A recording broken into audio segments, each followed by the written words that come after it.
عبداللہ ابن عباس کہنے لگے اے اماں جان آپ کیوں رو رہی ہیں؟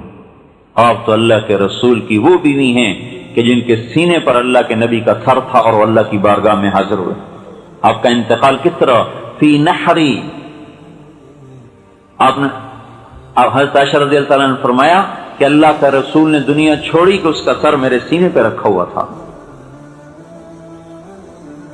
اس حال میں آپ کیوں رو رہی ہیں؟ آپ تو اللہ کے رسول کی سب سے محبوب بیوی ہیں. کہ عبداللہ ان باتوں سے مجھے دھوکہ نہ دے، کاش کہ میں کچھ بھی نہ ہوتی. تو الکیس من دان نفسہ وعمل لما بعد الموت، سمجھدار ہے جو موت کی تیاری کرے. تو اس کے لیے اللہ نے ہمیں حضرت محمد صلی اللہ علیہ وسلم کی ذات نمونہ دی ہے. سارے عالم، سارے انس، سارے جنات، سارے بحر و بر کے نبی بن کر آئے، اور اللہ تعالیٰ کے محبوب ترین حبیب اللہ. حبیب کے مقام کو جیسے ہم اللہ کو نہیں سمجھ سکتے، ایسے ہی حبیب کے مقام کو ہم نہیں سمجھ سکتے. سمجھ سے بالا تر ہے آپ کے مقام تک رسائی اور آپ تک پہنچنا. یہ ہمارا راہبر ہے. جو اس کے پیچھے مرد عورت نے راستہ اختیار کر لیا اور چلا، بس کی آخرت کی تیاری مکمل ہوگی. اس کی طرف ہم بلا رہے ہیں کہ اپنی زندگی کو حضرت محمد صلی اللہ علیہ وسلم کے مبارک طریقے میں لے آئیں. ان جیسا اللہ نے نہ کوئی بنایا ہے نہ بن سکتا ہے. بے جان بھی، جاندار بھی، جانور بھی، درند و پرند بھی جن کی نبوت کو تسلیم کریں. حضرت ابوبکر صدیق کو سانپ نے کاٹا، اس میں غار ثور میں، پھر کاٹا، پھر کاٹا. آپ کے آنسو ٹپکے، آپ کے چہرے مبارک پر گرے، آنکھ کھلی. کیا ہوا؟ کہ یا رسول اللہ سانپ نے کاٹا ہے. تو آپ نے اپنا لعاب لگایا، ٹھیک ہو گئے. یہ سانپ کیوں کاٹ رہا تھا؟ یہ حضور صلی اللہ علیہ وسلم کی زیارت کرنا چاہتا تھا، اور صدیق کا پاؤں اس میں رکاوٹ پڑا تھا، تو وہ کاٹنے کے لیے نہیں کاٹ رہا تھا. وہ کہتا ہٹو میں نے زیارت کرنی ہے. اس سانپ کا کاٹنا اپنے انتقام کے لیے نہیں تھا، راستہ بنانے کے لیے تھا کہ مجھے رسول اللہ کی زیارت کرنے دو. ایسے موذی بھی جس کے دیدار کو ترسیں. اس کی زندگی آج سعید کالونی سے اٹھا کے کوڑے کے ڈھیر پہ پھینک دی گئی کہ ہم صرف اس کو رسول مانتے ہیں، اس کی زندگی اپنانے کے ہم قابل نہیں. اگر ہم نہیں تو پھر اور کون ہے؟ اگر ہمارے اندر محمدیت نہیں ہے تو پھر کس کے لیے ہے؟ جس کے وجود کو اتنی طاقت ہے کہ یوں پرواز ہوئی بیت اللہ سے بیت المقدس، بیت المقدس سے براق کو چھوڑ دیا اور پہلے آسمان تک پرواز ہے. نہ کوئی راکٹ، نہ کوئی سواری. سلمان بن عبدالعزیز ریاض کا گورنر، اس کو جماعت میں لی ہماری، میں نہیں، ہمارا کچھ عرب ساتھ. تو سلمان کہنے لگا جو گورنر ریاض، میرا بیٹا پہلا عرب ہے جو خلا میں گیا ہے. وہ راکٹ پہ گیا تھا امریکہ سے. تو ہمارا ایک ساتھی تھا عرب قطر کا، کہنے کا نہیں شیخ تم سے پہلے ایک عرب گیا ہے. تو بادشاہوں کی بات کاٹنا کوئی آسان بات ہے؟ وہ تو غصے سے کانپنے لگا. کون میرے بیٹے سے پہلے گیا ہے؟ کہ رسول اللہ تجھ سے پہلے تیرے بیٹے سے بھی پہلے خلاؤں کو چیر گئے. تو کہنے لگا غلطنی یا سودانی غلطنی، تو نے مجھے لاجواب کر دیا. ارے تو نے مجھے لاجواب کر دیا. آسمان کھل گئے. اس کے پیچھے نہ چلیں. کتنی عجیب بات ہے، ان کے طریقوں میں شرم محسوس کر رہے، اور جو ہیں جانور ان کے طریقوں پر چلنا عزت محسوس کیا جا رہا. کیا عجیب جہان ہے. جن انسانوں کو اللہ تعالیٰ انسان ہی نہیں کہتے، کہتے جانور ہیں. اولئک کالانعام، جانور ہیں. بل ہم اضل، کا جانور سے بھی بدتر. ان کے پیچھے تو بھاگ رہے، اور جن کو یہ اللہ کہہ رہا ہے. پرواز دیکھو، پہلے آسمان اور آدم علیہ السلام نے آگے بڑھ کے استقبال کیا. 7 آسمان مزین کر دیے گئے، جنت تک مزین ہو گئی کہ آج رسول اللہ صلی اللہ علیہ وسلم کی آمد ہے. پھر وہاں سے دوسرا آسمان، اور زکریا علیہ السلام اور عیسیٰ علیہ السلام نے استقبال کیا. پھر وہاں سے تیسرا آسمان، یوسف علیہ السلام نے استقبال کیا. پھر چوتھا آسمان، ادریس علیہ السلام نے استقبال کیا. پھر 5واں آسمان، ہارون علیہ السلام نے استقبال کیا. پھر 6واں آسمان، موسیٰ علیہ السلام نے استقبال کیا. پھر 7واں آسمان، ابراہیم علیہ السلام. 7ویں آسمان پہ بیت اللہ دیکھا، جس کی ٹیک لگا کے ایک بڑے میاں ایسے گوٹ مار کے بیٹھے ہوئے، سفید داڑھی ایسے بیٹھے، وہ نہیں اٹھے، باقی سارے اٹھتے رہے، استقبال کرتے رہے، آگے بڑھ کے آتے رہے، لیکن جب وہاں پہنچے تو ویسے ہی بیٹھے. تو انہوں نے جبرائیل علیہ السلام نے پوچھا یہ کون ہے؟ کہا یہ آپ کے باپ ابراہیم، آپ کے دادا ابراہیم ہیں. جب قریب آئے تو کھڑے ہوئے کہا مرحبا بالابن الصالح، مرحبا میرا بیٹا آ گیا، میرا بیٹا آ گیا. اور ابن اسلام نے آپ کے ماتھے کو چوما اور پھر آگے روانہ کر دیا. اور سدرۃ المنتہا پہ پہنچ کے جبرائیل کی طاقت بھی ختم ہو گئی کہ بس یا رسول اللہ، اس کے آگے آج تک کوئی نہیں گیا. میں بھی ایک بالش تو اوپر اٹھ جاؤں تو میرا وجود ہی نہ رہے، جل کے خاک ہو جاؤں. کتنا بڑا وجود ہے ان کا، اگر اپنے پورے قد میں آئیں تو ان کا سر عرش سے ٹکرائے اور پاؤں زمین سے ٹکرائیں، اتنا بڑا وجود ہے. اور ایک بالش اٹھ جائے تو سارا جل کے راکھ ہو جائے. یہاں سے اللہ کے رسول کی جسمانی پرواز شروع ہوئی ہے. ابھی روحانی نہیں شروع ہوئی، ابھی جسمانی چل رہی. جہاں جبرائیل کی روحانی جسمانی طاقت صفر ہو گئی، وہاں سے رسول اللہ صلی اللہ علیہ وسلم کی جسمانی طاقت کی ابتدا ہوئی. اور آج تک عرش کسی کے لیے نہیں کھلا، آج اس کے دروازے کھل گئے. آج عرش کے اوپر کوئی نہیں پہنچا، آج ہمارا رسول اوپر پہنچ گیا. اور اوپر 70,000 نور کے پردے ہیں. ایک اللہ تعالیٰ اپنی تجلی ڈال دے نا، اپنے چہرے سے پردہ ہٹا دے اور ایک تجلی ڈال دے تو عرش سے لے کر زمین تک ساری کائنات جل جائے. تو یہ کیسا رسول ہے جو اللہ کو یوں دیکھ رہا ہے اور ساری تجلیات کو سینے میں ہضم کر رہا ہے؟ یہ کیسا رسول ہے جس کا سینہ عرش سے بھی زیادہ وسیع ہے؟ عرش تو سکڑ جائے اور اللہ پاک کی تجلیات کو سہ نہ سکے. یہ ہمارا رسول کیسا رسول ہے کہ جو عرش سے بڑا سینہ رکھے کہ تجلیات الہیہ کو سب اندر سمو گئے. موسیٰ علیہ السلام پہ ایک تجلی پڑی تھی اور وہ بھی سیدھی نہیں پڑی تھی، پہلے پڑی طور پر، طور سے آئی آپ پر، طور سے ادھر. تو موسیٰ علیہ السلام کو 40 دن ہوش نہیں آیا، بے ہوش پڑے رہے. اور یہاں ذات ہی سامنے ہے، اور سامنے کیا ہے؟ بات ہو رہی ہے السلام علیک ایھا النبی ورحمۃ اللہ وبرکاتہ. اے میرے محبوب، تجھے تیرا رب سلام پیش کرتا ہے. کیا کہنے. اور آگے آپ نے کہا السلام علینا. قربان جائیں کہ انہوں نے اس مقام پر بھی ہمیں نہیں بھلایا. اتنے عظیم مقام پر کھڑے ہوئے تھے پھر بھی اپنی امت کو نہیں بھولے. السلام علینا، اے اللہ میرے اوپر بھی ہو، وعلی عباد اللہ الصالحین، اور تیرے نیک بندوں پر بھی ہو جو میری امت میں سے ہیں. ان کو بھی ساتھ شامل کر لیا. اتنے بڑے نبی کا طریقہ نہ شادی میں نظر آئے. کیا کریں گی پھر؟ رواج تو دیکھنے ہی پڑتے.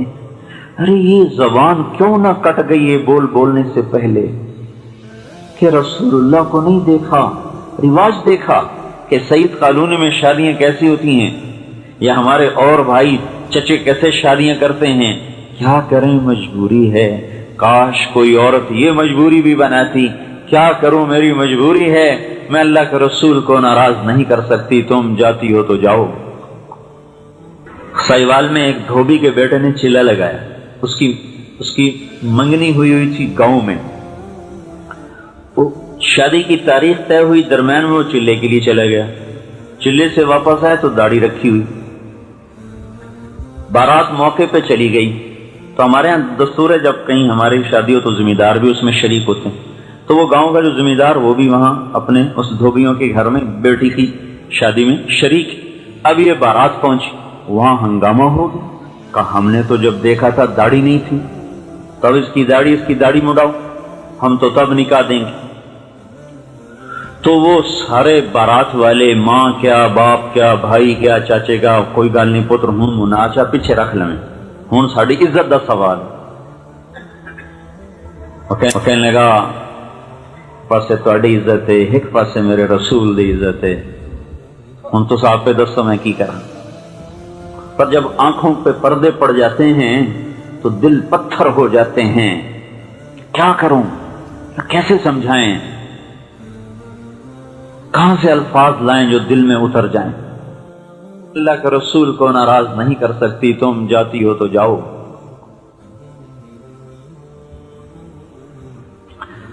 سائیوال میں ایک دھوبی کے بیٹے نے چیلا لگایا.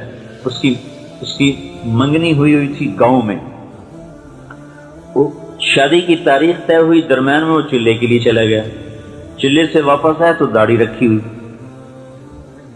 بارات موقع پہ چلی گئی.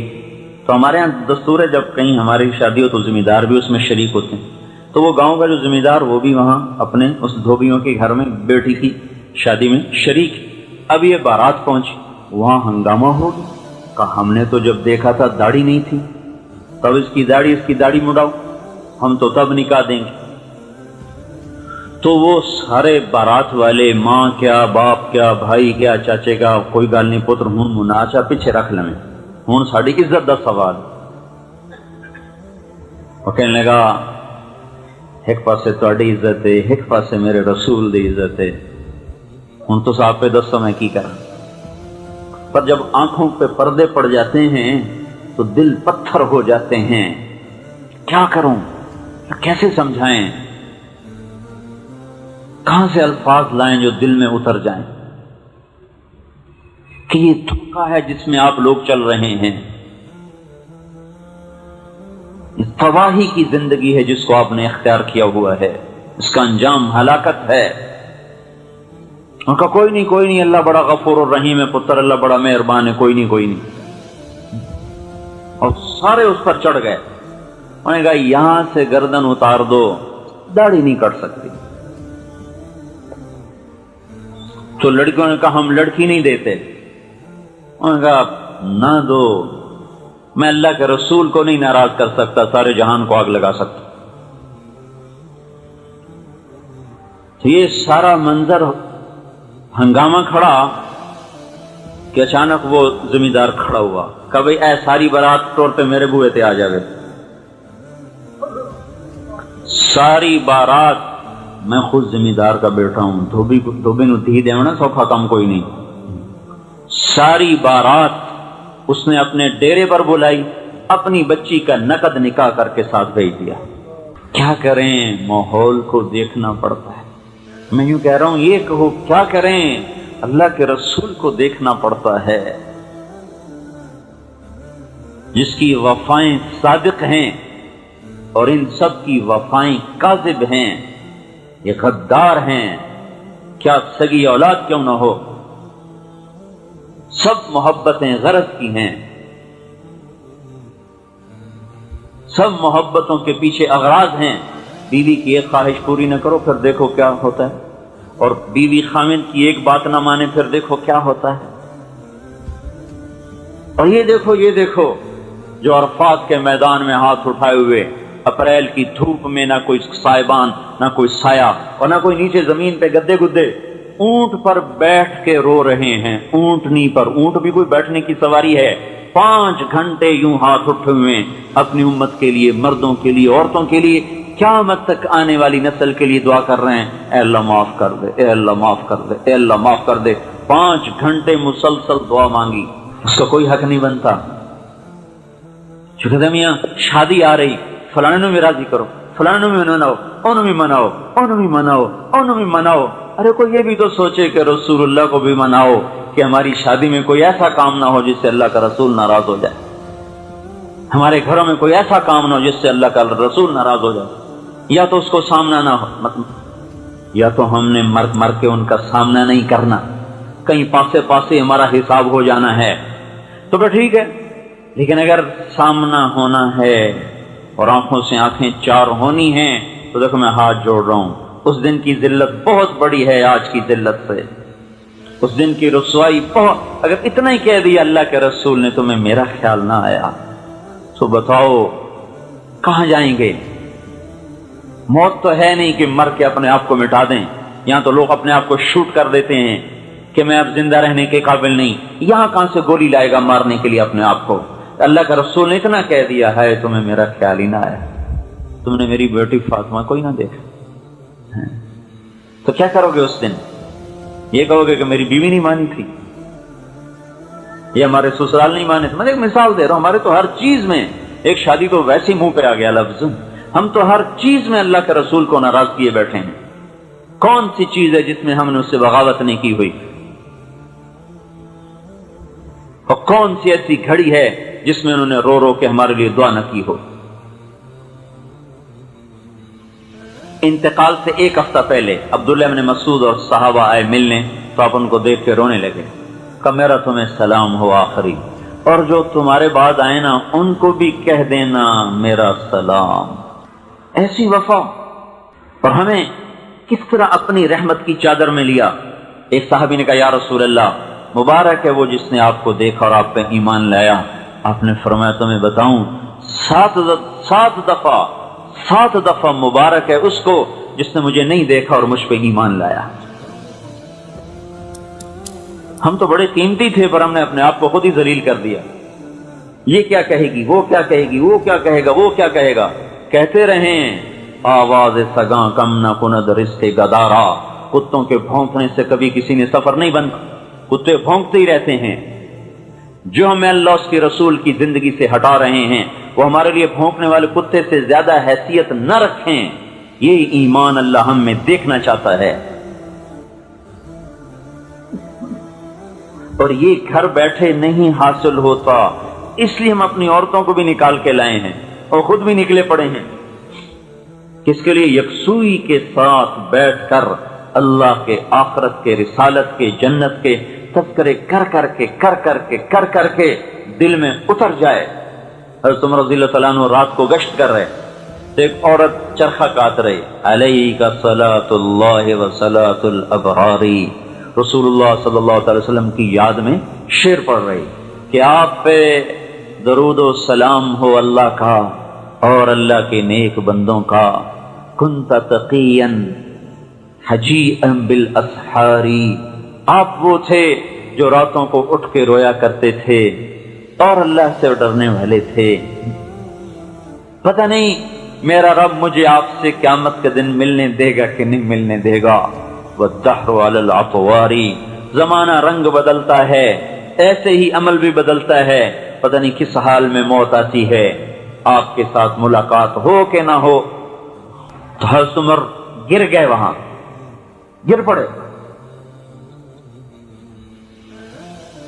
پھر دروازے پہ دستک دی، آدھی رات، کون؟ کا عمر، کمالی والے عمر کا میرے گھر میں کیا کام؟ کا دروازہ کھول دے، دروازہ کھول دے۔ تو اس نے دروازہ کھولا، کہنے کہ وہ شعر تو سنا دے جو ابھی تو پڑھ رہی تھی، اللہ کے رسول کی محبت میں جو کہہ رہی تھی ابھی تو سنا دے۔ یہ کیا دل ہیں جو اللہ اس کے رسول کی محبت میں نہ کبھی لرزے، نہ کبھی تڑپے، نہ کبھی کسک۔ یہ کیا دل ہیں؟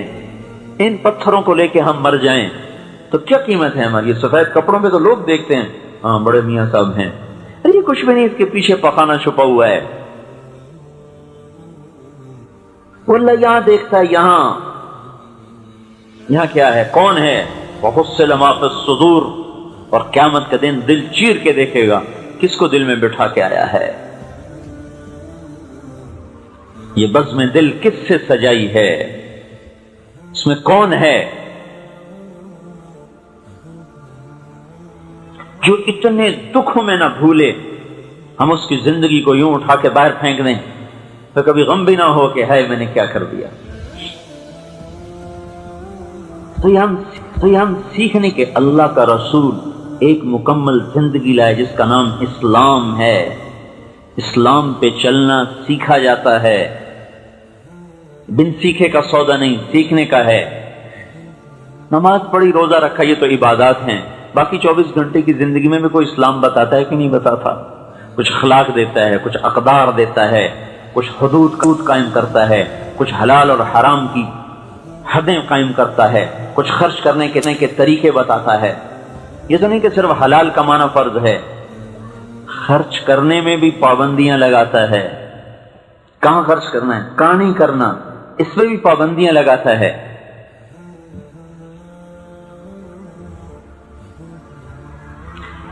کمائی میں بھی آزاد نہیں چھوڑا، طریقے بتائے. آج وہ بھی اڑ گئے، انہیں کسی کو پتہ ہے حلال کیا نہ حرام کام کیا ہے، نہ پوچھتے ہیں. پھر جو حلال کمانے والے ہیں ان کے لیے بھی آگے طریقہ بتایا ہے خرچ کرنے کا. ان میں بھی آزاد نہیں چھوڑا کہ جہاں جو مرضی کھپا دیا، لگا دیا. 5 لاکھ 10 لاکھ صرف ٹوائلٹ پہ لگا دیا. اس سے غریب آدمی کا گھر بن سکتا تھا. تو اللہ پوچھے گا نہیں یہ اتنے کیوں خرچ کیے تھے یہاں؟ بھائی ہماری حلال کی کمائی، تو حلال کی کمائی اس طرح ضائع کرنے کی ہے. کوئی سوال جواب نہیں ہونے والا، جواب ہونے والا نہیں ہے. 10 برس کے بعد حضرت عمر کو بیٹے نے خواب میں دیکھا، پسینہ اور یوں ماتھے سے پسینہ پوچھ رہے. ابا جان کیا ہوا؟ کا بیٹا ہوا ہوں. 10 سال حکومت کی، 10 سال کے بعد خواب میں بیٹے نے دیکھا اور پسینہ کا بیٹا آج حکومت کے حساب سے فار دیتے. پسینے ہو جائے.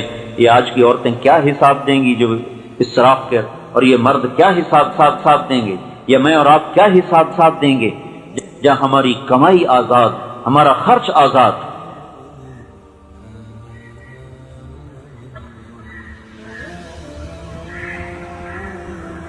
حضرت عائشہ رضی اللہ تعالیٰ نے فرمایا میرے پاس ایک کرتا تھا جس کی قیمت 5 روپے تھی. مدینے میں کسی بچی کی شادی ہوتی تو کرتا مجھ سے مانگ کے لے جاتی، شادی کی رات پہنا دیتی، اگلے دن آ کے واپس کر جاتی. اس میں مدینے کی 50 بچیوں کی شادیاں ہو گئیں. 5 روپے کے کرتے میں ابھی 5 لاکھ کا جوڑا ایک رات کا بن جاتا ہے جس میں 50 غریب لڑکیوں کی شادی ہو سکتی.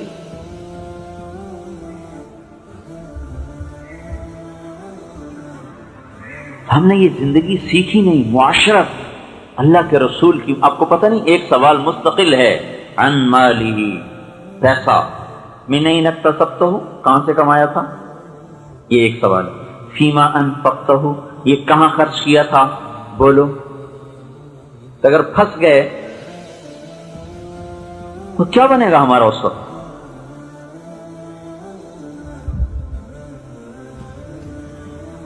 ایک صحابی ہے، یا رسول اللہ میرا نوکر ہے، وہ غلطی کرتا ہے، میں سزا دیتا ہوں، تو اس میں کیا قصہ ہے، کیا حکم ہے؟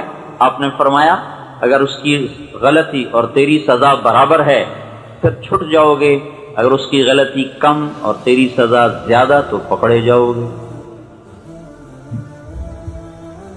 تو زارو قطار رونے لگے کہ یا رسول اللہ پھر اس کا حل یہی ہے کہ میں اسے آزاد ہی کرتا ہوں. یہاں تک ترازو کو قائم کیا جائے گا.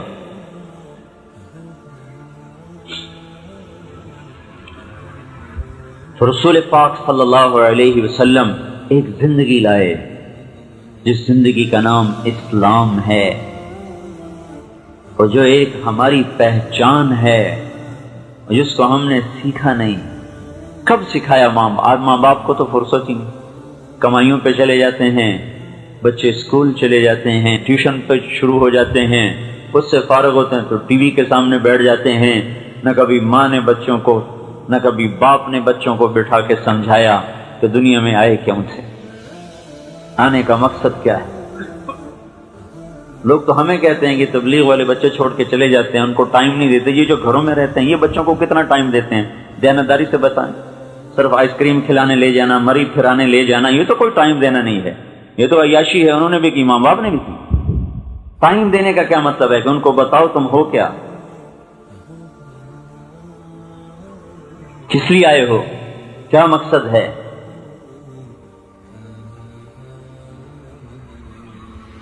بہلول رحمت اللہ علیہ جو گزر رہے تو ایک بچہ کھڑا رو رہا، دوسرے بچے اخروٹ کھیل رہے. انہوں نے سمجھا اس کے پاس اخروٹ نہیں ہے تو میں اس کو لے کے دے دیتا ہوں. کہنے لگے بیٹا تو رو نہیں، میں تجھے اخروٹ لے کے دیتا ہوں، تو بھی کھیل. اور کہنے لگا بہلول ہم کوئی دنیا میں کھیلنے آئے ہیں. تو ان کو تو توقع نہیں تھی یہ بچہ ایسا جواب دے گا. اچھا اللہ کی عبادت کرنے آئے ہیں. کہا بچہ ابھی تو بہت چھوٹا ہے، تیرے یہ غم کی چیز نہیں ہے، ابھی تو اس منزل میں آنے میں بھی وقت پڑا ہے. تو کہنے لگے ارے بہلول مجھے دھوکہ نہ دے، میں نے اپنی ماں کو دیکھا ہے، صبح جب آگ جلاتی ہے تو پہلے چھوٹی لکڑیوں سے جلاتی ہے، پھر بڑی لکڑیاں رکھتی ہے. مجھے یہ ڈر ہے کہ کہیں دوزخ مجھ سے نہ جلائی جائے اور میرے اوپر بڑوں کو نہ ڈالا جائے. اور یہ سن کے بہلول تو بے ہوش ہو کے گر گئے. کسی ماں نے اس بچے کو وقت دیا ہے. کون سا وقت آپ لوگ دیتے ہیں اپنے بچوں کو جس میں ان کو آپ مقصد زندگی سمجھائیں؟ اسکول کالج تو ہمیں کچھ بھی نہیں سمجھا رہے. وہ کیا سمجھا رہے ہیں؟ وہ تو کمائی کے طریقے سمجھا رہے ہیں، انسانیت تو نہیں سکھا رہے، انسان ہونا تو نہیں سمجھا رہے ہم. پھر آپ اپنی اولاد کو سکھا بھی رہے ہیں تو خالی ان کو کاروبار سکھا رہے ہیں، ان کو انسان ہونا کب سکھا رہے ہیں؟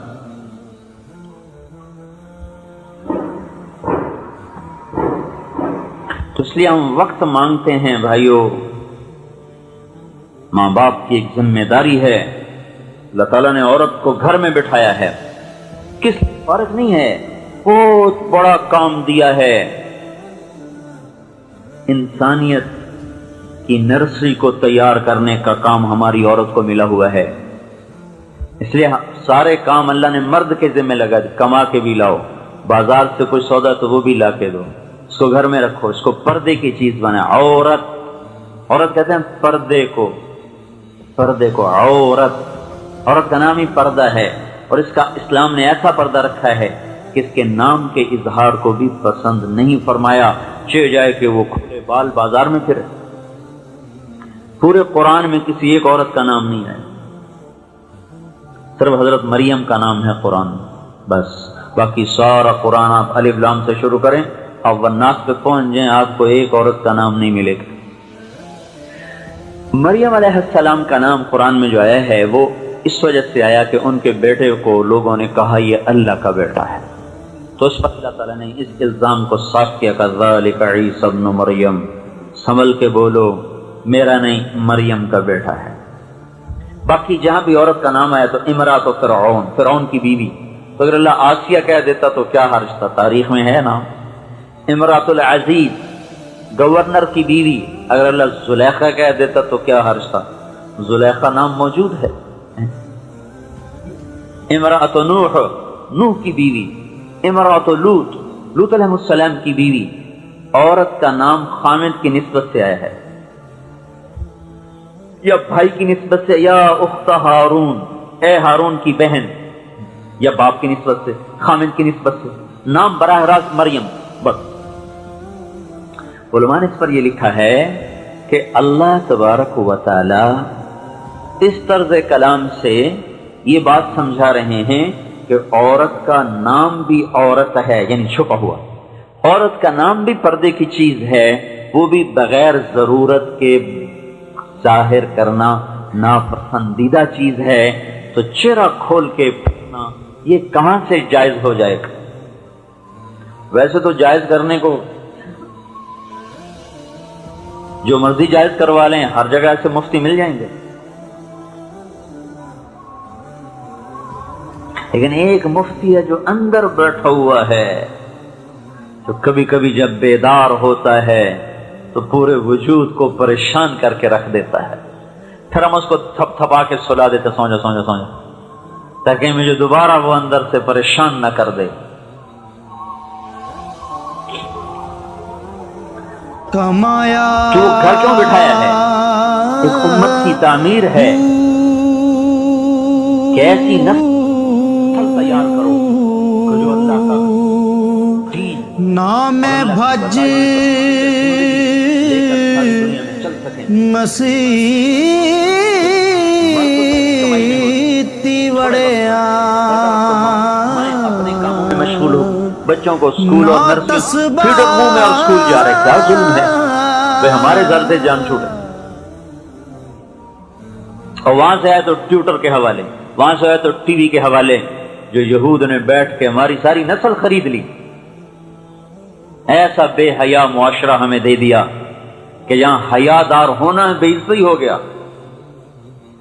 برقع کرنا وہاں ایک شرم کی چیز بن گیا، اور کھلے منہ پھرنا ایک شرافت کی چیز بن گیا۔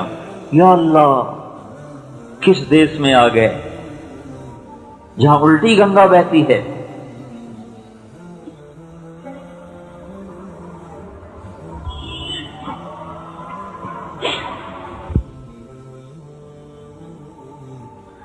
ہماری عورتوں کے ذمہ اللہ نے بہت بڑا وَقَرْنَ فِي بُيُوتِكُنَّ، بیٹھ جاؤ گھروں میں، کیا کرو؟ وَاذْكُرْنَ مَا يُتْلَى عَلَيْكُنَّ مِنْ آيَاتِ اللَّهِ وَالْحِكْمَةِ، یہ تمہارا کام ہے کہ اپنے گھروں میں بیٹھ کر اللہ کی کتاب اور اللہ کے رسول کی زندگی اپنی اولاد کو سکھاؤ، آنے والی عورتوں کو سکھاؤ۔ اور یہی حکمت تھی آپ کی شادیاں زیادہ کرنے کی، کوئی شوق سے نہیں ہے۔ اگر آپ شوق سے شادی کرتے تو 25 سال کی عمر میں 40 سال کی 2 دفعہ بیوہ عورت سے کیوں شادی کرتے؟ 2 دفعہ، واضح 3 دفعہ بھی آتا ہے، 2 دفعہ زیادہ مشہور، 2 شادیاں پہلے ہو چکی، ان سے بھی اولادیں موجود ہیں، اور خود 25 سال کے ایسے خوبصورت جوان کہ جن کو حسان کہتے ہیں کہ تو ایسا بنا جیسے تو نے خود اپنے آپ کو چاہا۔ لوگوں نے معاشرت سیکھی نہیں رسول اللہ کی، صرف پیسے پر گھروں کو دیکھا، شادیاں کر دیں، آگے یہ نہیں دیکھا کہ انسان بھی بنے ہوئے کہ نہیں بنے ہوئے۔ تو انسان تو بنتا ہے رسول اللہ کی زندگی کو سیکھنے سے۔ تو اس لیے گزارش ہے کہ ہم اپنی زندگی کا کچھ رخ بنائیں، اپنے آپ کو آزاد نہ سمجھیں۔ ہمارے پیچھے ایک بڑی طاقتور ذات ہے جو ہمارے ہر عمل پہ نگران ہے، وہ عمل کریں جس سے وہ راضی ہو جائے بس، اور اس کو ہم سیکھنے کے لیے نکلتے ہیں۔ اب بھائیوں اور بہنوں کی خدمت میں بھی گزارش ہے، میری بات پر غور کریں، میں تقریر کرنے نہیں آیا ہوں، یہ ایک بات بتانے آیا ہوں کہ ہم غلط راہ کی طرف چل پڑے ہیں، کہیں رک جائیں۔ آدمی چلتے چلتے راستے سے بھٹکتا ہے، کسی سے پوچھتا ہے بھائی مجھے سعید کالونی جانا تھا، وہ کس طرف کو راستہ ہے؟ تو ہم بھی رکیں، پوچھیں یا اللہ وہ زندگی کون سی ہے جسے تو چاہتا ہے، وہ زندگی کون سی ہے جسے تیرا رسول چاہتا ہے، اس کو ہم زندہ کر دیں، بس ہمارے دونوں جہان کے کام بن گئے۔ یہ گھر بیٹھے یہ بات ہاتھ میں نہیں آتی، اس لیے نکالا جاتا ہے۔ تو بھئی ایک دن کے لیے آپ کے ماحول میں محلے میں آنا ہمارے لیے اللہ نے مقدر کر دیا، تو یہ میں امانت سمجھ کے آپ کو عرض کر رہا ہوں۔ اے وہ اپنی آنکھوں سے غفلت کے پردے کو ہٹائیں اور اس دن کے لیے اپنے آپ کو تیار کریں جب یہ آنکھیں بند ہو جائیں گی اور ہم بالکل اللہ کے رحم و کرم پر ہمارے مرد بھی تیاری کریں، ہماری عورتیں بھی تیاری کریں، اور اپنے بچوں کو اس سے تیار کریں۔ تو اس کے لیے بتائیں، ایک دن مقدر میں تھا تو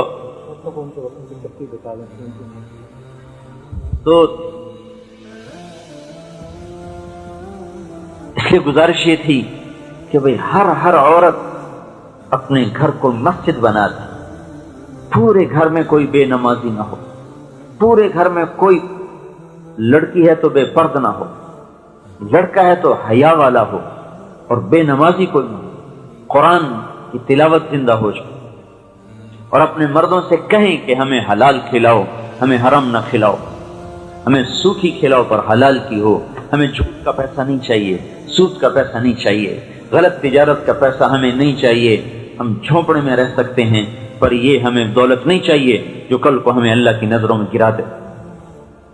اور ہم عورتوں کے لیے رکھتے ہیں بس 3 دن کے لیے اپنے محرم کے ساتھ، خامند کے ساتھ یا باپ کے ساتھ یا بھائی کے ساتھ 3 دن کے لیے نکلیں۔ اگر 2-3 مہینے کے بعد 3 دن لگاتے رہیں گے تو انشاءاللہ العزیز ایک اندر میں استعداد دین پہ چلنے کی پیدا ہوتی رہے گی، اور یہی استعداد پھر پورے ماحول پر اثر انداز ہوگی، اور لوگ بھی آپ سے اثر لے کر آپ کے طریقوں پہ چلنا شروع کریں گے۔ آپ بولو اندر مستورات نام لکھ لیں یا آپ نام لکھا ہیں؟